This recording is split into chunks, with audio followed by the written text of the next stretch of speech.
Hey friends, this is Waylon Lewis, and I have been incredibly excited and psyched about the Democratic primary.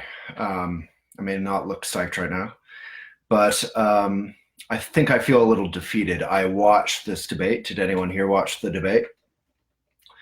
And almost all the reactions I feel like I've read on Twitter and now in the media, which seems to be being fed by Twitter, seem to be focused on drama, on funny little pot shots, on insulting one another, on basically it all seems like it's sort of Trump fueled. Like we seem to be Trumpized. Like the only thing, Castro, unbelievable. The only thing we seem to like is the attack dog mentality. Yeah, two people who I respect are saying Castro, and more, three people. So why do we love Castro? Almost everyone loves Castro, I think, last night because he went on the attack. Yeah, a third vote for Castro. We have been Trumpized as a country. There were a couple presidents who actually talked about the people. I mean, a couple presidential candidates who actually talked about the people. We can obviously all disagree. It's a free country, and I love that. But I fear that the debate I watched wasn't reflected on Twitter. Twitter is all about the soundbite. Twitter is all about the drama. Who here has had a relationship with someone who loves insults, going on the attack, and drama? That's what dating Twitter would be like if Twitter were a human being. And then the media, because I guess they're just looking for a good story. And I'm a major defender of the media usually. I'm a major defender of quality journalism, but I didn't see much. The media seemed to be feeding at the trough of Twitter. I'm wearing a shirt for Elizabeth Warren, but I'll vote for anybody who is foregoing corporate donations, who is actually caring.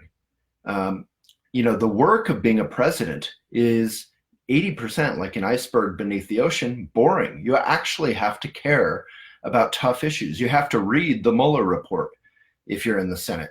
How many did? The media has more power than any one candidate. We have more power over the media because we tell the media what to publish. So I don't disagree with you, but the only thing we're clicking on, this meme with Cory Booker's reaction to Beto O'Rourke speaking Spanish. The guy grew up in El Paso. It was a debate co-hosted by Telemundo. As Alexandria Ocasio-Cortez said on Colbert later, it's fantastic that people are competing to speak Spanish, which is a major language in our country, for the very first time in our history in a presidential debate. And yet people think it's pandering. What do you think politics is? Politics is pandering. And it should be. They're literally called representatives. Now, pandering, of course, people mean, without integrity. Well, Beto speaks Spanish all the time. I give respect to anyone. I don't speak Spanish. I wish I did. He's literally talking to a Telemundo host. To me, that was one of the breakout moments of the night, that we actually care about the Latino community. And yet people, he's a white man, so to hell with him. I don't know what the logic is. I thought Elizabeth Warren dominated. I put in the sidebar, we put that quote in Facebook, what I saw actually happen. For those who don't know, Castro's brother Joaquin wanted to run against Ted Cruz. There's a long time beef between Castro and Beto. And I think Beto held his own and he was grounded. We want someone who can be grounded under fire. Someone else said Beto was nervous. Wouldn't you be nervous if you're on the presidential debate stage? I certainly would be. Trungpa Rinpoche, the Buddhist teacher, said, if you're not nervous going into a situation, there's no power in it. It's okay to be nervous. It means you're open. Do you tell your friends never to be nervous in scary situations? Do we want people who are just slick and polished? Because that's what not being nervous looks like. I found last night really sad. We're looking for a president who cares. We're looking for a president who cares about truth, who cares about human beings, who can lead, who can serve, who can truly represent. Now, to be open, I've donated to Bernie. I've donated to Elizabeth Warren, who I think is a once in a lifetime candidate. And I've donated to Beto because they reject corporate donations, PAC money. Beto came out of the gates really strong and then stumbled hard. And that was his fault. Totally. He has an amazing wife. She didn't talk in their video. I mean, it's crazy. But, I think he's a good man and has good thoughts and can actually help bring people together. Elizabeth Warren has not only done her homework, but is incredibly caring about democracy and about the checks and balances necessary for capitalism to flourish without making the poor poorer.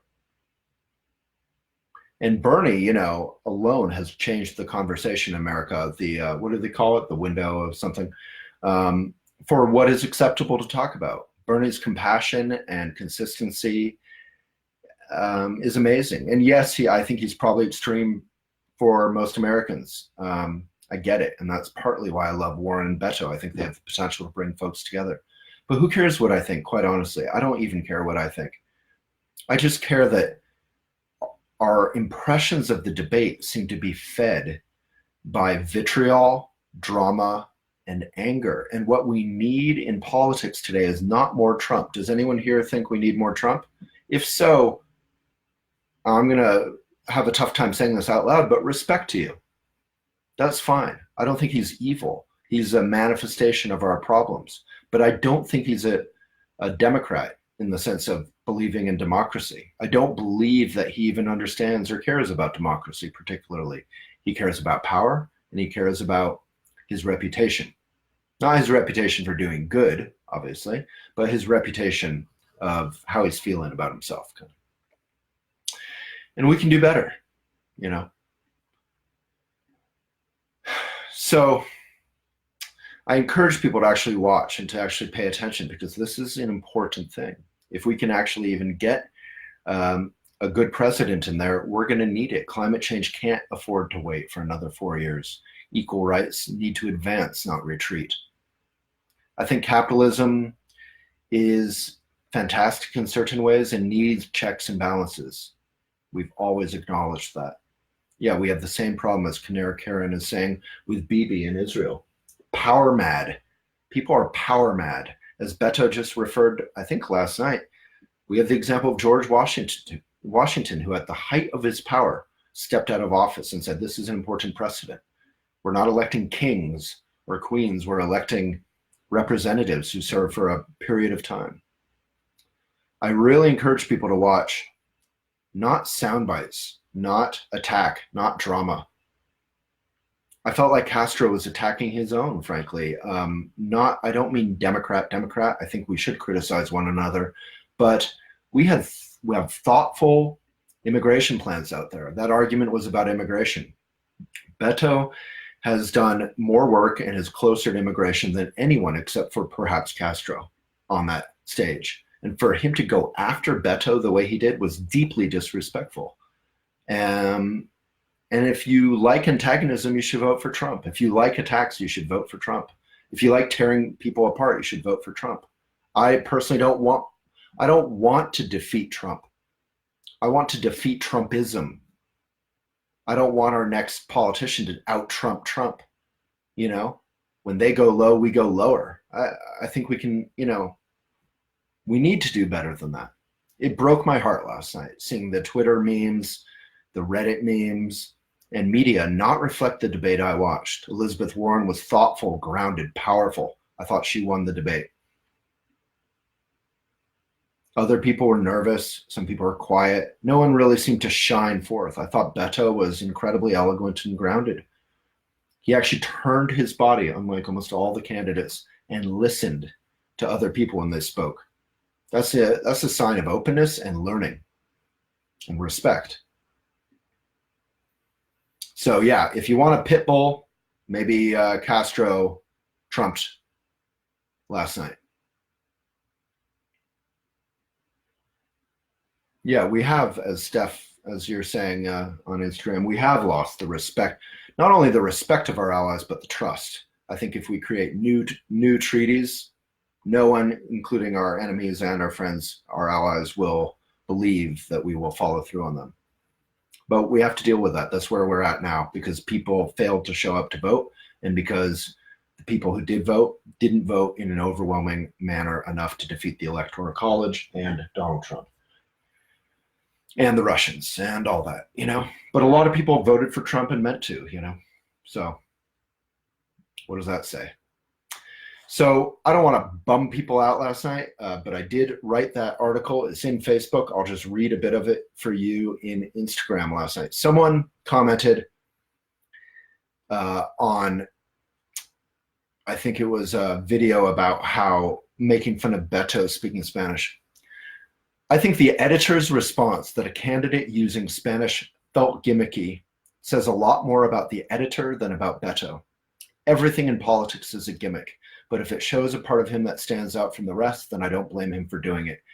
It didn't win my vote, but it's the most Spanish any voter has ever heard at any presidential debate ever. That's pretty exciting. I was excited. I don't think we're appreciating the changes we're seeing. It's almost like having a female candidate. You're like, whatever. I think she's kind of a B word, That's what a lot of people said about Hillary. Like, okay, maybe let's look a little bit deeper. Okay, here's my article. And there's a tweet up top, ironically. And the tweet quote is, "This might not be a cool thing to tweet, but watching our candidates argue over who wants to do more to give people health care, reunite families, and combat inequality makes me genuinely proud to be a Democrat." Everyone on that stage deserves respect in the sense that all the platforms are about compassion, about what actually works for the economy, what actually works for abortion, what actually works for reality. This thing called truth. So my reactions, number one, Warren dominated. She was fiercely empathetic. You can tell she cares. You can feel the heat of her fire, but it's caring fire. It's not just aggression. She's knowledgeable. She doesn't take corporate money. Number two, Beto did everything he had to do except have a big moment other than speaking Spanish, which everyone made fun of. For those on the right and some on the left saying he was pandering, I politely say, F you. This debate was hosted by Telemundo. There was a Telemundo anchor asking questions. There was a huge Spanish viewership, as there should be. This is America. Beto lives and was raised in a bilingual town. It's a positive thing. We should be celebrating. As Alexandria Ocasio-Cortez said on Colbert, that Spanish made its first appearance in a presidential debate, not only from Beto twice, second time he was asked and replied to a question in Spanish, but Corey and Castro. 3, folks loved attack dog Castro. I wasn't impressed. He and his brother have a long history of not liking Beto, and that's what was happening. It was personal. That's not the president I want. I want a president who's empathetic, grounded, and listens. That's leadership, not aggression. Beto, alone among the candidates, often turned his body to the others and listened as they spoke instead of taking notes every time. I once interviewed this amazing spiritual guy, and he actually was as lit up when he was listening to people as when he was talking. I have seen that in one person ever, and I've interviewed more than 500 people. He was the only person who was as engaged and lit up when people were talking who weren't him as when he was talking. A lot of great people I've interviewed, Deepak Chopra, whomever, when they're not talking, they're off. It's a one-way machine. Needless to say, number 4, Corey straight up lied about his stance toward big tech, big pharma, Wall Street. He takes their money big time, not just executives, but through the companies and PACs themselves. He's sworn off some of this, but historically that is true. Corey was eloquent and empathetic. I've always liked him, but as a friend said, he feels almost Bill Clinton-y, like he makes things all about him and his charm when it's not. That said, he's a powerful guy. I'd be honored. None of this is, I think I would vote for anyone 5 times, if that were legal, over the alternative choice. Number 5, again, Warren doesn't take bullshit, excuse my French, money, unlike all the others except for Beto, and is both tough and caring. And, the money stuff is complicated, but it's important to look at who is relying on small donations. Okay. Warren got so much airtime, you're right, Lisa, in the first half, but then she got almost none in the second half. Monica. I don't think, yeah, I think it's an open question if anyone can go the distance with Trump. I have seen Warren go toe-to-toe on Twitter before with him. I thought Castro obviously distinguished himself in that debate. That there's no question of that if people are saying that. But did he distinguish himself in a way that we want? Do we want more aggression in our leadership? If so, you got Trump on the right, and now you have Castro on the left.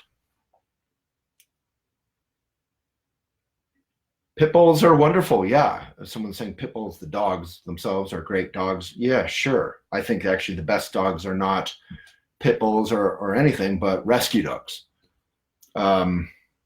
which could be pit bulls. Yeah, someone, Ashley, I think our president should be bilingual. Yeah, I think it's a personal failing of mine that I don't speak Spanish. I studied this language called French back in my high school days. Turned out to be slightly less relevant, or irrelevant, as I like to say. Oh, Castro was objectively combative, Lisa. And whoever liked your comment, that's silly. Like, literally, he was interrupting and hollering the whole time. And literally every report I've read has reflected that, and the video reflects that. But, I love you. Yeah, if you only watched the first half of the debate, Lisa Warren had a lot more time, but she actually had less time than Beto and Booker by the end. I don't feel like Beto sounds scripted more than any other. Remember these people, part of why you feel scripted is because Beto went to 254 counties or whatever. He's gone to way more stops actually on the ground in Iowa, in South Carolina than anyone else in New Hampshire. He actually gets down there and gives all these speeches every day, and then he meets people. So, I MC a fair amount of events. When I MC even 2 events, I start saying some of the same things. It's never charming, but I don't actually feel like he's scripted. I feel more like he's just eloquent. But that is subjective. Okay, good discussion. Hope you enjoyed it. Please read my article. It's in the sidebar on facebook.com/elephantjournal. In all my videos, agree or disagree, I will always listen to and respect your questions. Lisa, everyone, respectful disagreement is the milk of democracy. So thank you and big love.